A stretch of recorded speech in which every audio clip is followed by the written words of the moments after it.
और अब बात करेंगे अगली खबर की, जो कि मुजफ्फरनगर से आ रही है। मुजफ्फरनगर के भोपा थाना क्षेत्र के शुक्र तीर्थ में बीजेपी के फायर ब्रांड नेता और पूर्व विधायक संगीत सोम ने अपने विवादित बयानों से एक बार फिर चर्चा में आ गए हैं। उन्होंने मौलानाओं और मदरसों पर गंभीर आरोप लगाए हैं, जिससे इलाके में विवाद गर्मा गया है।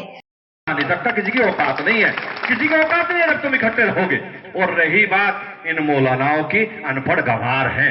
किसकी बात तुम मंचों पे करो, गवार है, 2-2 टके के मौलवी, इन्हें पूछ कौन रहा, तुम इकट्ठे रहो। इनकी तो जब चाहोगे मैं क्लास लगा लूंगा, जब चाहोगे मैं लगा लूंगा। कैसी बात आप करो, कहां इन मौलवियों की बात मंचों पे करो। अरे ये क्या करते हैं, मदरसे में क्या शिक्षा देते हैं आपको पता है? मदरसे में आतंकवाद का पाठ ये पढ़ाते हैं साहब।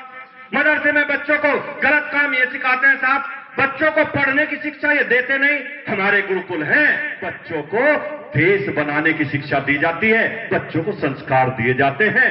इसीलिए मैं हमेशा कहता हूं कि संस्कारवान बनो। और मैं हमेशा कहता हूं ये 2 लाख बीजेपी के पूर्व विधायक और अपने विवादित बयानों के लिए चर्चित संगीत सोम ने एक बार फिर विवादित बयान देकर माहौल को गरमा दिया है। भोपा थाना क्षेत्र के शुक्र तीर्थ में आयोजित एक कार्यक्रम के दौरान उन्होंने मौलानाओं को अनपढ़ गवार और 2 टके के मौलवी कहकर संबोधित किया। उन्होंने दावा किया है कि मदरसों में आतंकवाद का पाठ पढ़ाया जाता है और बच्चों को गलत काम सिखाए जाते हैं। संगीत सोम ने आगे कहा कि गुरुकुलों में देशभक्ति और संस्कारों की शिक्षा दी जाती है, जबकि मदरसों में बच्चों को पढ़ाई के बजाय गलत दिशा में धकेला जा रहा है। अपने बयान में उन्होंने ये भी कहा है कि तुम इकट्ठा रहो, इनकी क्लास जब चाहूंगा तब लगा दूंगा। उनके इस बयानों ने न केवल इलाके में विवाद खड़ा कर दिया, बल्कि स्थानीय मौलानाओं और मुस्लिम संगठनों ने इसे नफरत फैलाने वाला करार देते हुए कड़ी निंदा की है।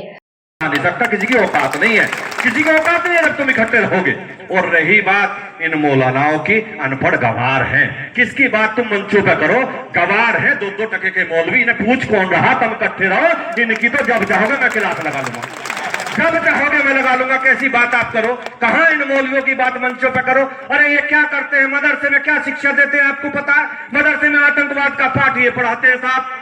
मदरसे में बच्चों को गलत काम ये सिखाते हैं साहब। बच्चों को पढ़ने की शिक्षा ये देते नहीं। हमारे गुरुकुल हैं, बच्चों को देश बनाने की शिक्षा दी जाती है, बच्चों को संस्कार दिए जाते हैं। इसीलिए मैं हमेशा कहता हूं कि संस्कारवान बनो। और मैं हमेशा कहता हूं ये 2 लाख ये बयान एक बार फिर धार्मिक और सामाजिक मुद्दों को लेकर विवाद की आग में घी डालने का काम कर रहा है। देखना होगा कि प्रशासन और राजनीतिक दल इस पर क्या रुख अपनाते हैं। अगर आपको हमारा वीडियो पसंद आया हो तो हमारे चैनल को सब्सक्राइब और लाइक कमेंट जरूर करें।